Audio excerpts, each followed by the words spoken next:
Hello folks, I'm Vijit, an engineer by profession.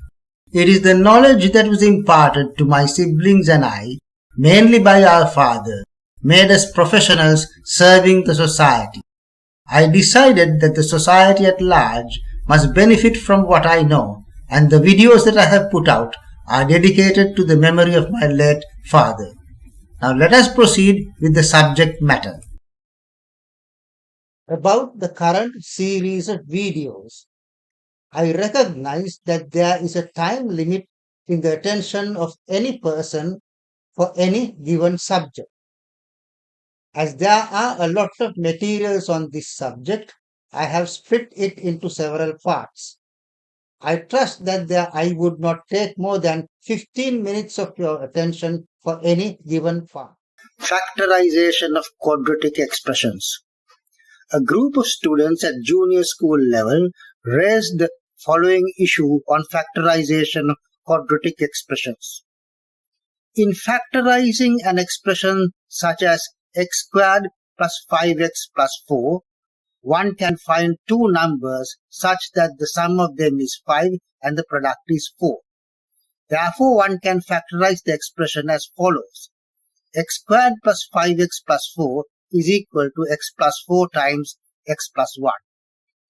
But one cannot find the required sum and product in factorizing the quadratics, say x squared plus 8x plus 14 and x squared plus 6x plus 18. How shall one proceed to factorize the above expressions? Let me answer your questions as follows. Part 1. Fundamentals. Some of the students who presented the question lacked basic knowledge of algebra. In this part, I am presenting certain fundamental aspects of algebra centered on expressions for their benefit so that they are not left out. What is considered an algebraic expression is the use of symbols to stand for values, which usually are numbers for centuries. During recent centuries, they stood for logical values. They can even stand for groups of values lumped together as used in advanced algebra. My dealing in a store is as follows. I buy 3 apples and 2 butterfruits. The price per fruit is denoted by apples is A and butterfruit is B. Hence the total money paid is equal to P is equal to 3A plus 2B. Repeating again, P equals 3A plus 2B. Note that depending on the varying values of A and B, the values of P varies. Hence, A and B are termed as independent variables. P is a dependent variable on A and B. Further note that P is an expression of two variables. Now, I buy a square piece of cloth of length denoted by L. The price per square unit of cloth is $125. The price per length of a border stitch on the cloth is $0.45. Question. If P is the total value I pay, what is the value of P? Answer. The area of the cloth is equal to length times length, that is L squared. Therefore, value payable for cloth size is equal to 1.25 L squared dollars. Length of the border of cloth is equal to 4L. Value payable for the border stitch is equal to 0.45 times 4L dollars. Therefore, total value payable equals P equals 1.25 L squared plus 0.45 into 4L dollars. The total payable now depends on the single variable L. However, in the expression, a square term of the independent variable is involved. Consider a square of side length of x units having a blue border as shown. Its area A is given by x squared. Now let its length be extended by 3 units and its width be increased by 4 units. The resulting figure is a rectangle, which is a figure of 4 sides with a black border and a shading in blue dots. The area is now increased, and the increased area can be divided into 3 parts: B, C, and D, and the respective values of increase are 3x, 4x, and 12 respectively. The total area after the change is given by A plus B plus C plus D is equal to x squared plus 7x plus 12. However, the total area is equal to x plus 3 into x plus 4, and that too is equal to x squared plus 7x plus 12. Now, let in the aforesaid square its length be decreased by 3 units and its width be increased by 4 units.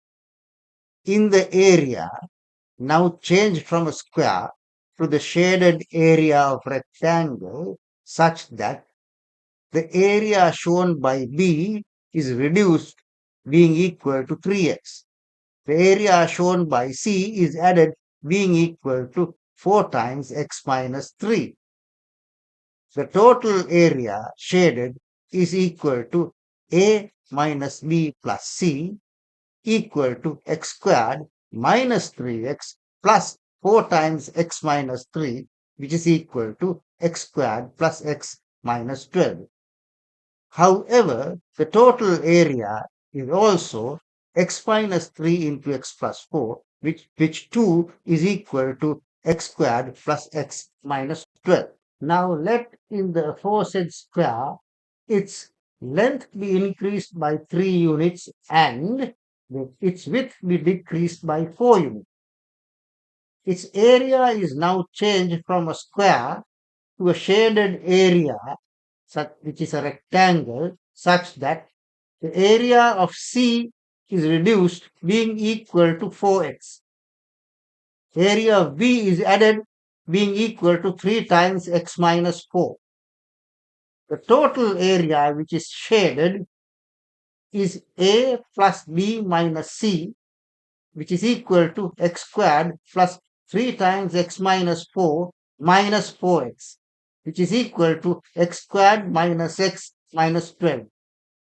However, the total area is also equal to x plus 3 into x minus 4, which too is equal to x squared minus x minus 12.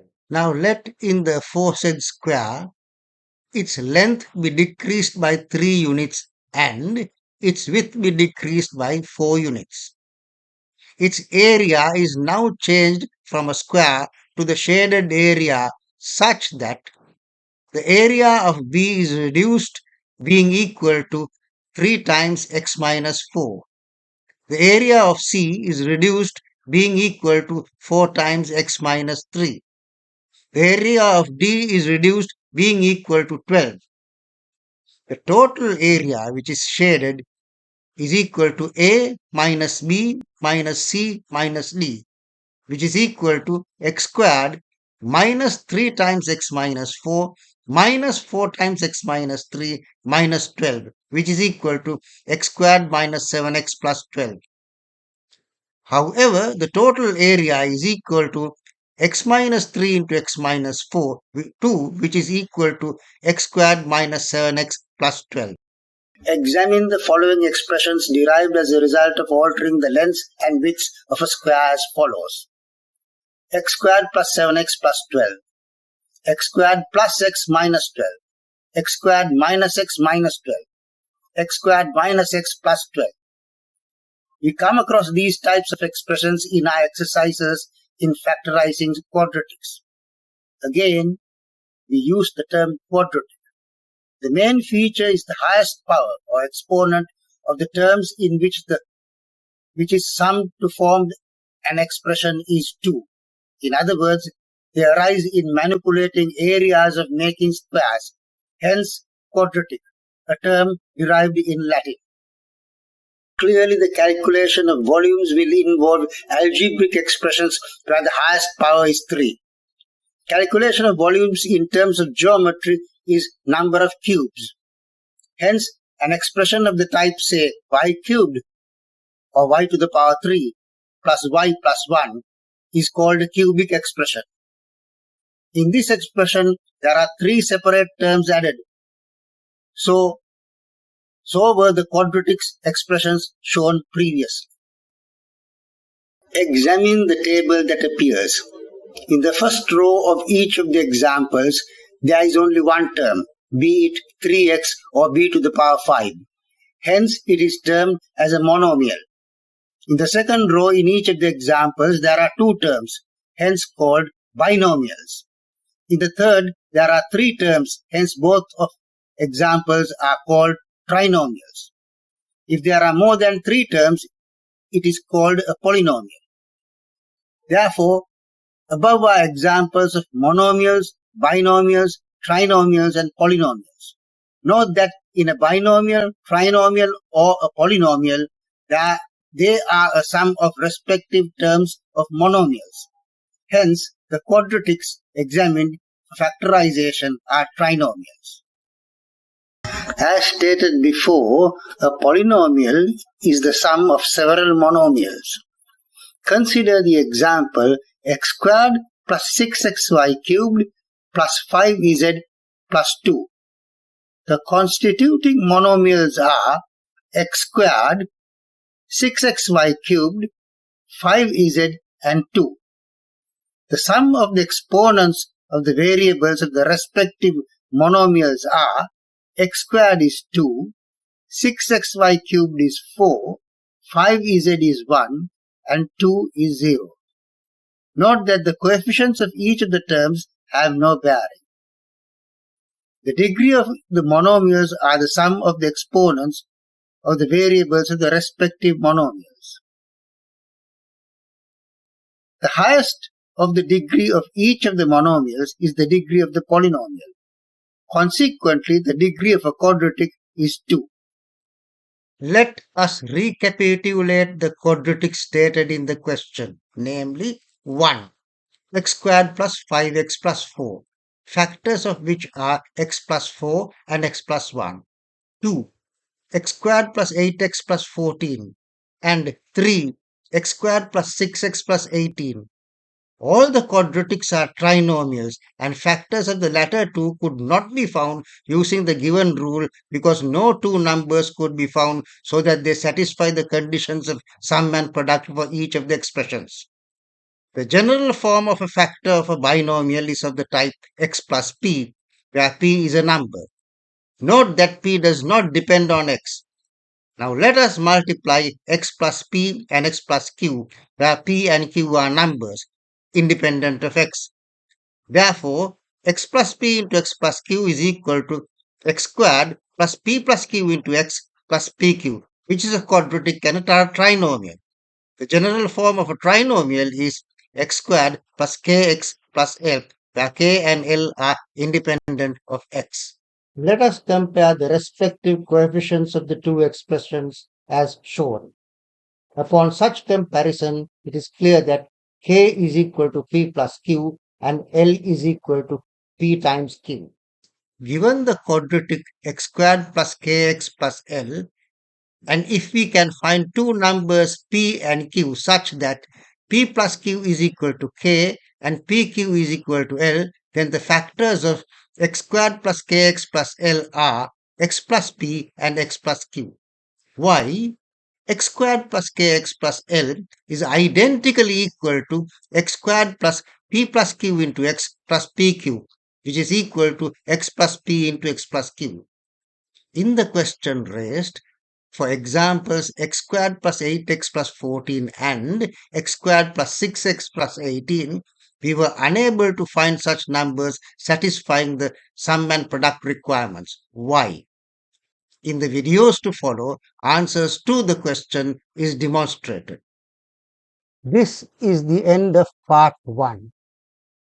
By no means I have answered the original question raised, but I have introduced the very basics with an approach to a quadratic expression.